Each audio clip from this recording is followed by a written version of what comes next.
दोस्तों, आज हम लोग है ना एक कहानी सुनते हैं। आप वीडियो देख के समझ गए होंगे होली की कहानी है। हाँ, है तो होली की कहानी, लेकिन इस कहानी में भी एक कहानी है दोस्तों, जो आज मैं आप लोगों के साथ शेयर करना चाहती हूँ। ये कहानी एक बच्चे की, जिसका नाम था भक्त प्रहलाद। उसका नाम भक्त प्रहलाद कैसे पड़ा, मैं आपको थोड़ा इंट्रो बता देती हूँ।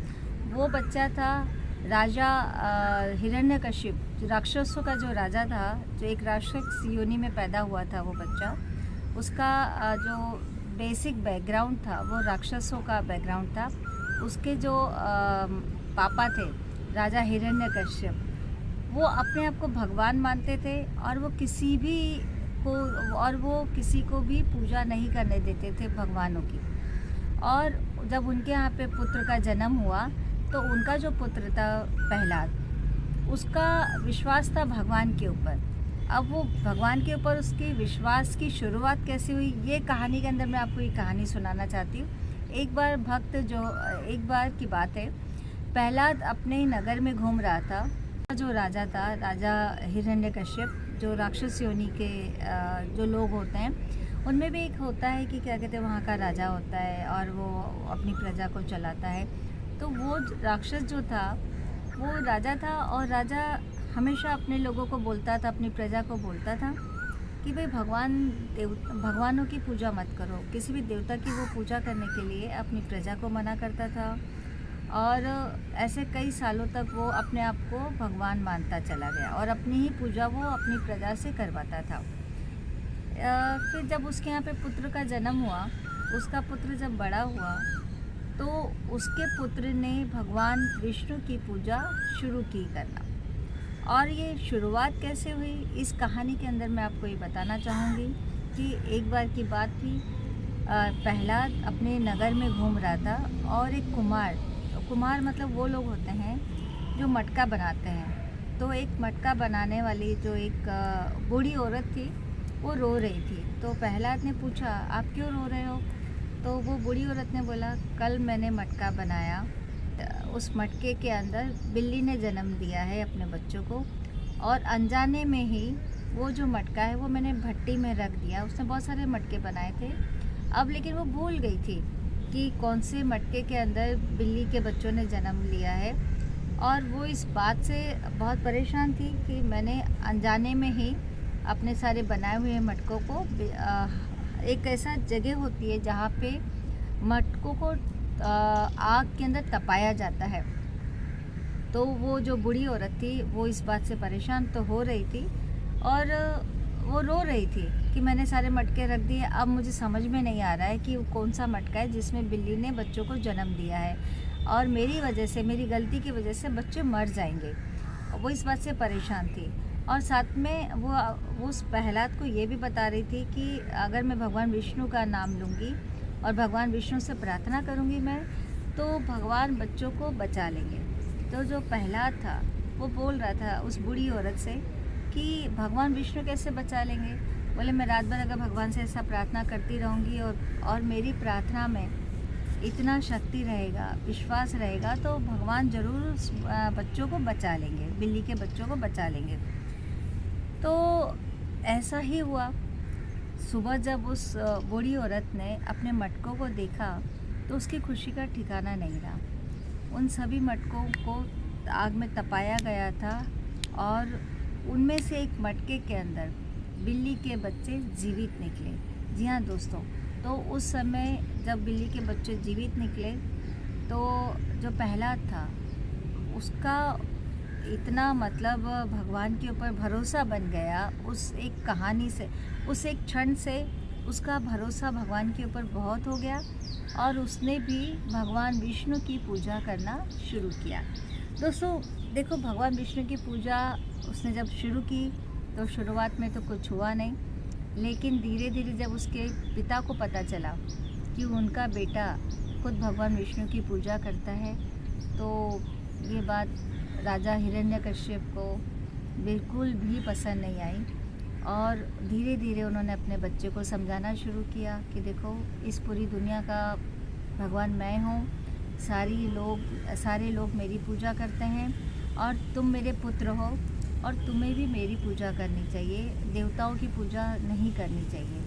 कई बार हिरण्यकश्यप ने प्यार से अपने बच्चे को समझाया, कई बार डांट के समझाया, और जब स्थिति बहुत ज़्यादा गंभीर हो गई और उनका पुत्र उनकी बात नहीं मान रहा था, तो थक हार के उन्होंने अपने पुत्र को मरवाना ही ठीक समझा। हिरण्यकश्यप जो राजा था, राक्षसों का जो राजा था, उसके अंदर एक घमंड आ गया था कि वो जो कुछ भी है वही है। क्यों घमंड आ गया था? क्योंकि उसको भगवान से वरदान मिला था। देखिए, बात भी बहुत अजीब है।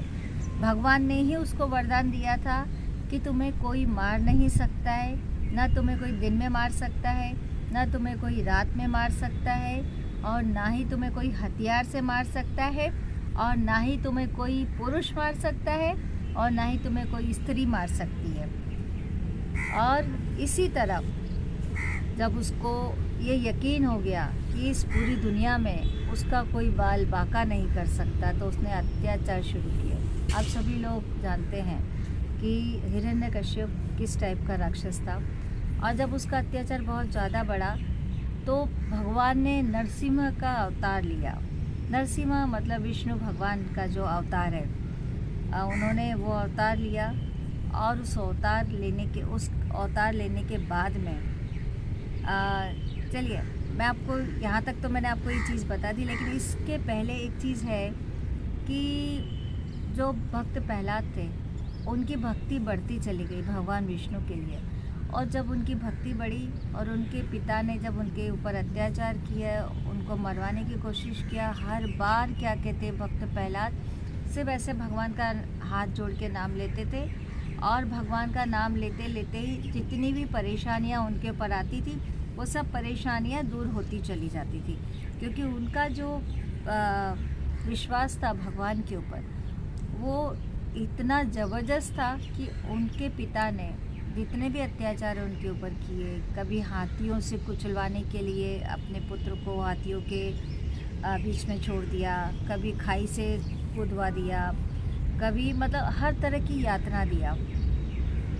और लास्ट में उनकी जो बहन थी, उनकी बहन को उन्होंने बुलाया। जब वो थक हार गए तो उन्होंने अपनी बहन, जिसका नाम होलिका था, और उसको भी देवता से आशीर्वाद मिला था कि तुम ये कपड़ा एक लो। ये कपड़ा देवताओं ने जो हिरण्यकश्यप की जो बहन थी होली, जिसका नाम होलिका था, क्योंकि होलिका को वरदान मिला था कि अगर वो आगी में बैठेगी तो वो जल नहीं पाएगी। क्यों? क्योंकि भगवान ने उसको एक ऐसा वस्त्र दिया था जिसको पहन के वो अगर आगी में बैठेगी तो उसको आगी से कोई नुकसान नहीं हुआ। और राजा हिरण्यकश्यप ने जब अपनी बहन को बोला कि तुम प्रहलाद को गोदी में लेकर आगी में बैठ जाओ, और इस तरह से तुम बच जाओगी, लेकिन प्रहलाद जल जाएगा, क्योंकि वो अपने बच्चे को मारना चाहता था हर एक कीमत पे। तो जो होलिका थी उसने बिल्कुल वैसा ही किया। वस्त्र जो लिया जिससे वो उसका कवच था, तो होलिका का जो कवच था वो उसने जब ओढ़कर अग्नि में बैठी भक्त प्रहलाद को अपनी गोदी में लेकर, तो देखो विधि का विधान इसको कहते हैं। हवा इतनी ज़ोर से चली थी दोस्तों कि जो कपड़ा होलिका ने ओढ़ के रखा हुआ था वो कपड़ा उड़ गया, और उड़ के भक्त प्रहलाद के ऊपर आ गया। और जैसे ये हुआ, होलिका जो उसकी बुआ थी वो पूरी तरह से अग्नि में जल के राख हो गई, और भक्त प्रहलाद अग्नि में भी सुरक्षित रहा। जी हाँ दोस्तों, तो ये कहानी है एक विश्वास की, एक छोटे से बच्चे के विश्वास की, जिसने भगवान पे बहुत भरोसा किया था। और उसके अलावा जब वो वापस बच गया बच्चा, तो जो उसका पिता था वापस से क्रोधित हो गया, और उसने ये बोलना शुरू किया, तुम भगवान भगवान करते हो, कहाँ है भगवान? तो जब भक्त प्रहलाद ने कहा भगवान हर जगह है, भगवान हर कण कण में है, तो हिरण्यकश्यप ने बोला तो इस दीवार में भी भगवान है, इस खम्भे में भी भगवान है। तो भक्त प्रहलाद ने कहा हाँ पिताजी, यहाँ भी भगवान है। और जब ऐसा सुना हिरण्यकश्यप ने, तो उस खम्भे को लात मार के तोड़ दिया, और फिर उसमें से वो अवतार निकला, नरसिम्हा अवतार। यहाँ दोस्तों इस अवतार के बारे में आप सभी लोग जानते हैं। वो अवतार निकला और उस अवतार ने हिरण्यकश्यप को अपनी गोदी में उठाया और गोदी में उठाने के बाद में उसको अपने नाखूनों से ऐसे चीर दिया। और जब वो गोदी में उठा रहा था और जब नरसिम्हा अवतार बने विष्णु भगवान, जब वो अपना उस राक्षस हिरण्यकश्यप को गोदी में उठाकर बैठ गए, तो हिरण्यकश्यप ने बोला तुम मुझे मार नहीं सकते। तो जो नरसिम्हा अवतार था उन्होंने बोला बिल्कुल सही कहा, मैं तुम्हें नहीं मार सकता हूँ। भगवान विष्णु थे, नरसिम्हा अवतार लिया था उन्होंने, कि जब आप जानते हो कि मुझे कोई मार नहीं सकता है तो फिर आप मुझे मारने की कोशिश कैसे कर रहे हो। तो उसने फिर वो सब चीज़ें रिपीट किया हिरण्यकश्यप ने, कि आप जानते हो कि मुझे कोई दिन में नहीं मार सकता है। तो भगवान ने बोला बिल्कुल सही।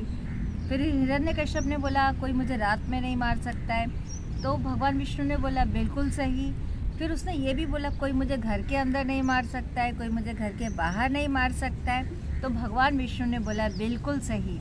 और फिर उसने ये बोलना शुरू किया उस राक्षस ने कि कोई मुझे आदमी नहीं मार सकता है, कोई मुझे औरत नहीं मार सकता है। तो भगवान विष्णु ने बोला बिल्कुल सही बात है, तुमने जितनी भी बातें बोली है बिल्कुल सही है, क्योंकि तुमको ये वरदान हम लोगों ने ही दिया है, भगवान से ही तुम्हें वरदान मिला है। लेकिन तुमने मेरा रूप नहीं देखा है क्या?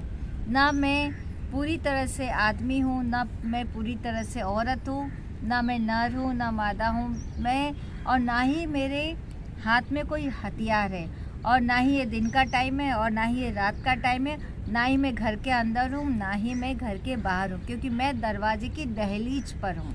और इस समय जो समय हो रहा है वो संध्या का समय होता है, पे मैं तुम्हें मार सकता हूँ।